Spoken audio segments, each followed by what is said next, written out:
On December 7, 1941, everything changed for the United States, a day that will live in infamy. And it all happened because of one day's worth of terrible decisions made by these guys. Well, really just one guy, that's right. There's only one bad guy in this episode. Well, one bad guy and his friends. Let's meet him. Emperor Hirohito of Japan had big dreams for his country. He wanted to be like all those European colonial powers with huge chunks of other countries under their control, but there was a problem. Japan didn't have any colonies like those Europeans did. And so instead of building an empire overseas, Japan built an army and navy to dominate their part of the world, specifically China, which they began invading in 1937. At first, the Japanese were having a lot of trouble fighting the Chinese. But then they got some help. They made a deal with Germany and Italy, two more imperial nations who also liked being at war. They were now all tied together by the Axis Pact, and they were determined to get what they wanted. Hitler wanted all of Europe, Mussolini wanted Africa and Asia, and Hirohito wanted to finish off China. Then they would rule the world together.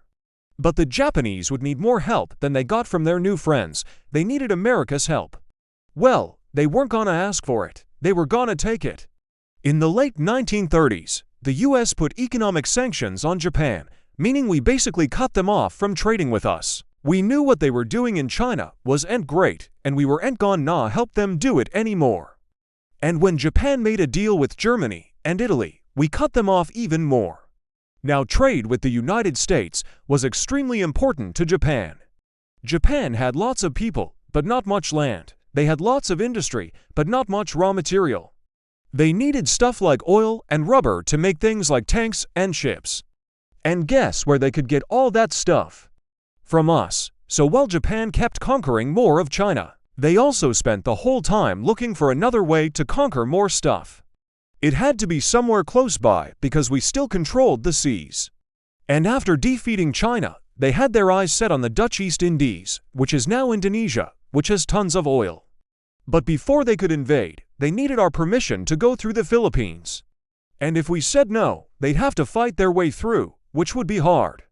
Unless they could somehow take out our Pacific Fleet and destroy our will to fight. Then they could take over the Dutch East Indies and finally start feeling like a real empire.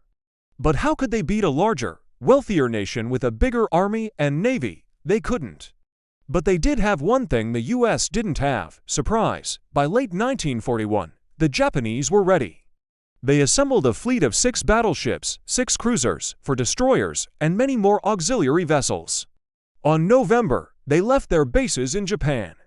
5 days later, they arrived off the coast of Hawaii. They would strike early in the morning, catching the US military completely off guard. They would begin with a wave of bombers flying over from an aircraft carrier group to 130 miles away. Once the main Pacific Fleet was crippled, the Japanese fleet would come out of hiding and destroy what was left. If all went well, America would be defeated in one day. Now all Hirohito had to do was hope that his plan actually worked. The year is 1941, and you are living in Hawaii. You've heard about the Japanese, but they're so far away, and we're so powerful, you don't worry about them. Besides, Sunday is usually a quiet day. The shops are closed. Church is letting out, and the harbor is mostly empty. All the ships are either out at sea or being repaired. Battleship Row is practically deserted. So when you hear the sound of planes overhead, you think nothing of it. You just hope they're not dropping their leaflets again. Those things covered you in ink. Then it hits you. The buildings shake, and something smells like gasoline. People run outside and see fire in the sky. Other planes are diving towards the water. Bombs are falling everywhere. People run for cover as explosions rock the harbor. One witness later described the scene as hell. At Ford Island, a mechanic named Joe Lockhart saw the Japanese coming and immediately ran to warn everyone else. When he started yelling, "Get down," people thought he was crazy, but they soon understood.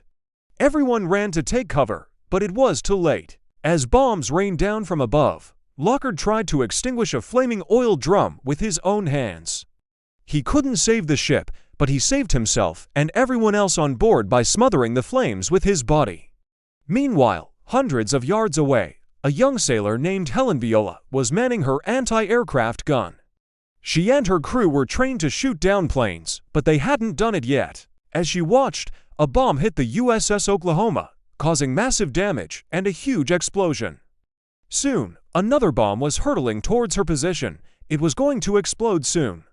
She and her crew frantically tried to shoot it down, but they were too late. The bomb exploded, setting the nearby fuel dump on fire. A ball of fire erupted into the sky, killing everyone near it.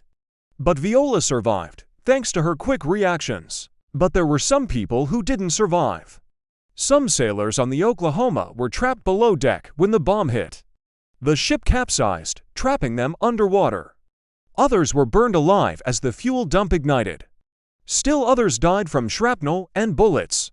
Altogether, 2,403 Americans were killed or injured.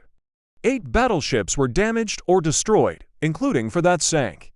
Over 180 planes were destroyed. By the time the smoke cleared, the Pacific Fleet was no more.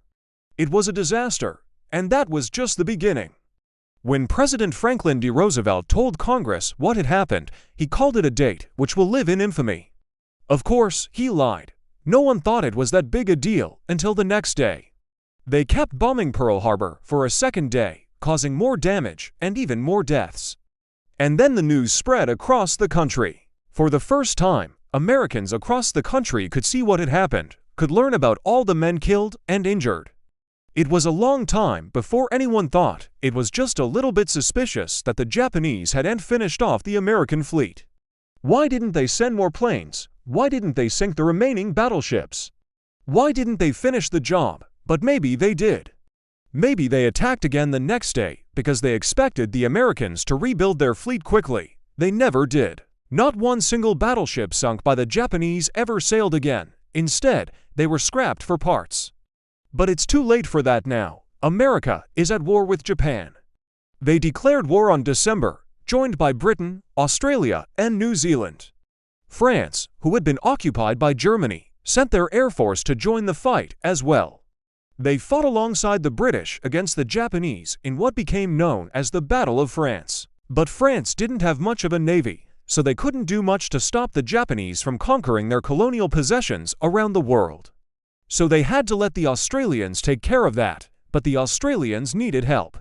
Their new ally, the United States, couldn't get there fast enough. The US had to deal with Japan in the Pacific.